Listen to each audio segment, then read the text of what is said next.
नमस्कार। ग्रीक दार्शनिक की श्रृंखला में आज हम हेराक्लाइटस के जीवन और उसके दर्शन के विषय में जानेंगे।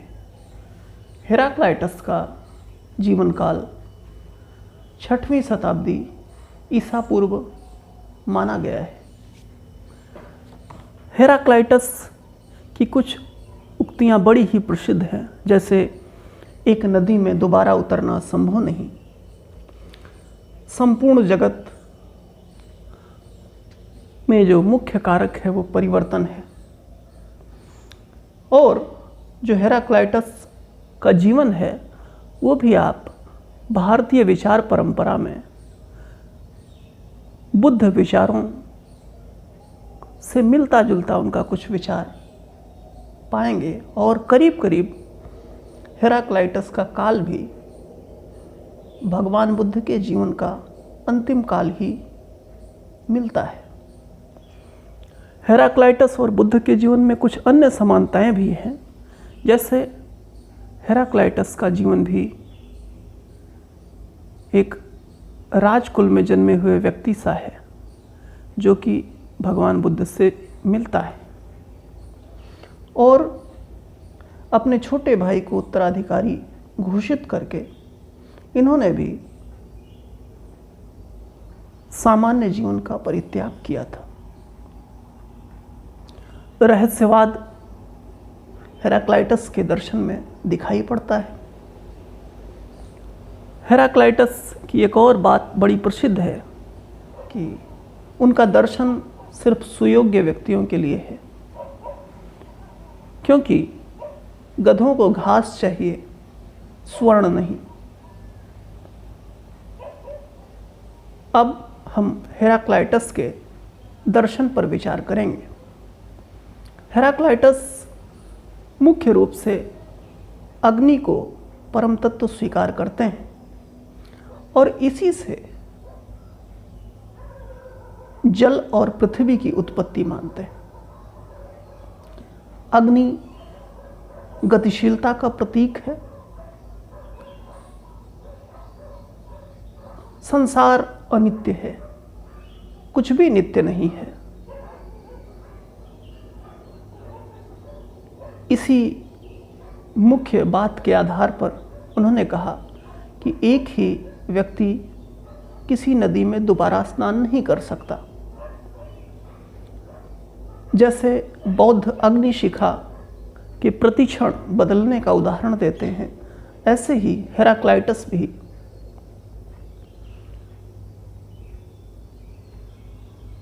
जो परस्पर आने वाली ज्योति शिखाएं हैं उनको एक ही स्वीकार नहीं करते। यह जो जगत है, यह जगत में मुख्य तत्व परिवर्तन है, अविच्छिन्न प्रवाह, अटूट धारा। इस प्रकार हम देखते हैं कि बौद्धों का जो क्षणभंगवाद है वो हेराक्लाइटस के दर्शन में दिखाई पड़ता है। हेराक्लाइटस ने संघर्ष, विरोध, निषेध और अभाव को अत्यंत महत्व दिया है। विरोध और निषेध का अर्थ गति या परिवर्तन है। जीवन के लिए विरोध आवश्यक है। जैसे आप देखें तो पहिए की गति में धुरा स्थिर होता है। इसी प्रकार जीवन परस्पर विरोधों से ही चलता है।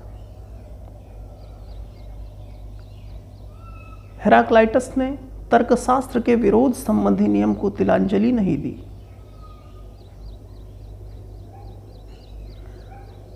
उनके अनुसार आत्यंतिक विरोध असंभव है। यह हमारी कल्पना है, वास्तविक सत्य नहीं है। पक्ष का विपक्ष में परिवर्तन होता और फिर समन्वय की आवश्यकता होती है। इस प्रकार विरोध एक साधन मात्र है। पक्ष और विपक्ष का विरोध समन्वय को उत्पन्न करता है।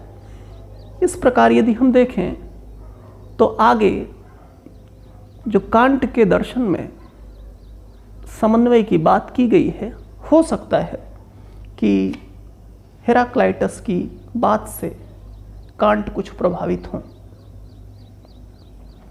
हेराक्लाइटस विरोध को समझाने के लिए धनुष और बाण के दृष्टिकोण से समझाते हैं।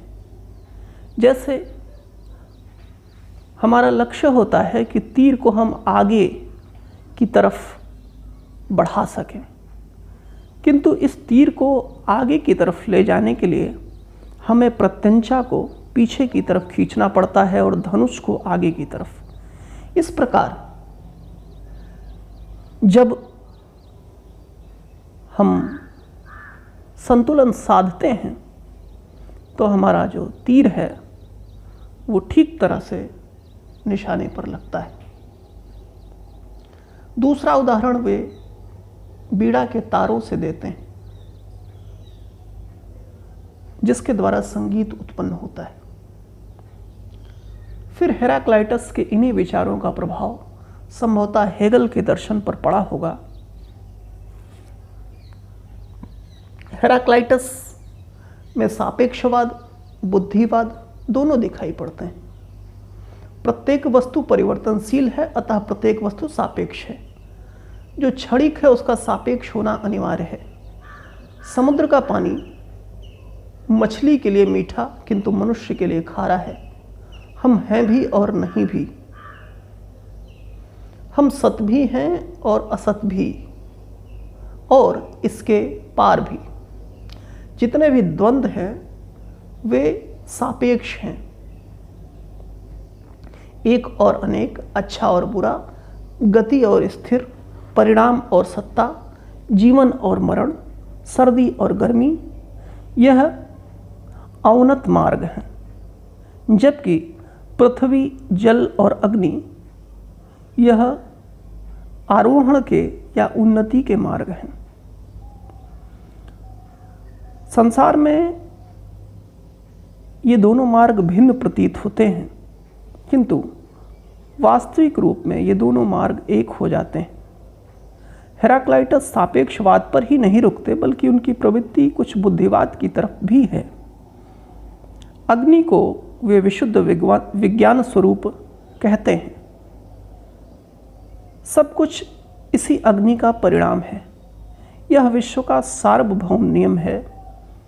यह चेतना विज्ञान या लोगोस है।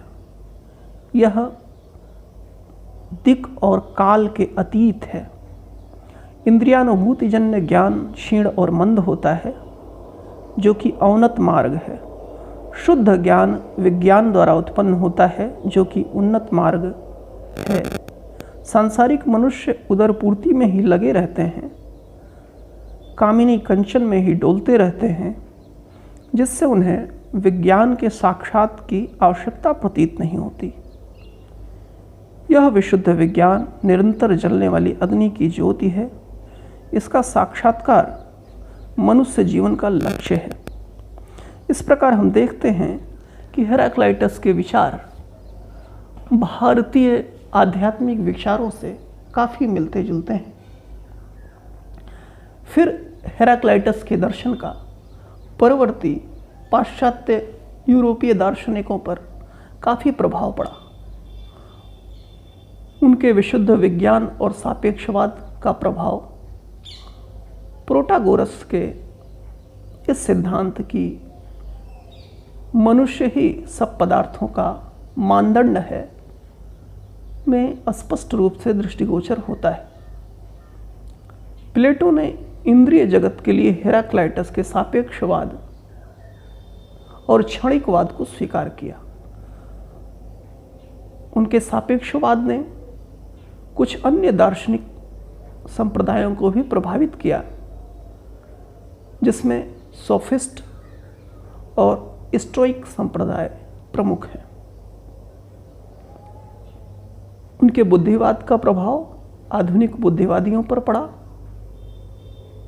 उनका यह सिद्धांत है कि बालक के समान निर्मल हुए बिना आत्म साक्षात्कार नहीं हो सकता है। यह दर्शन ईसाई धर्म में स्वीकृत हुआ। उनके संघर्ष के सिद्धांत की छाप संभवतः नीत्शे पर पड़ी हो और क्षणिकवाद का प्रभाव ह्यूम, विलियम जेम्स एवं बर्गशा पर। हेगल ने उनके विरोध या निषेध और समन्वय संबंधी विचार स्वीकार किए हों। इस प्रकार संक्षेप में मैंने आपके सामने हेराक्लाइटस के दर्शन को रखा। आपने इस विचार को, इस वीडियो को बहुत ध्यान से सुना। आपका बहुत बहुत धन्यवाद। नमस्कार।